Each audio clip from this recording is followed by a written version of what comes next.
ఒక బలమైన శత్రువుని దొంగచాటుకి వెళ్ళి దెబ్బతీయడం సులభం. దొంగచాటు దెబ్బ ఎప్పుడైనా తీయచ్చు.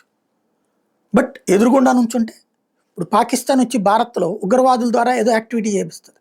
అక్కడ సంబరాలు చేసుకుంటారు. మన పహల్గామ్లో గనక దాడి జరవాతన పాకిస్తాన్ రాయబార కార్యాలయంలో పండగ చేసుకున్నటువంటి తరహాలో చేసుకుంటారు. బట్ అదే కరెక్ట్ పాయింట్ వచ్చినప్పుడు ఏమవుతుంది? దెబ్బతింటారు. ఇది గుర్తుపెట్టుకోవాల్సినటువంటి అంశం. ఇప్పుడు తాజాగా జరుగుతున్నటువంటి ప్రక్రియ అట్లాంటి వ్యవహారమే. రష్యాని దెబ్బ కొట్టేశామని సంబరం చేసుకున్నటువంటి ఉక్రెయిన్ పెను విధ్వంసానికి సిద్ధం కావాల్సి ఉంది. పెను దెబ్బకి సిద్ధం కావాల్సి ఉంది. ఆల్రెడీ దెబ్బలు ప్రారంభమైంది. ఇంకా ఇంకా ఇంకా ఇంకా ఫ్లేరప్ అవుతుంది. అంతర్జాతీయ సమాజం కూడా అదే భయంతో చూస్తోంది. అది ఆ రెండు దేశాల మధ్య వరకే పరిమితం అయితే పర్లా. అది ఫ్లేరప్ అయితే నాటో యూరప్ దేశాల మీదకి ఏదైనా దాడి జరిగితే అప్పుడు ఏం జరుగుతుందన్నదే సందేహం.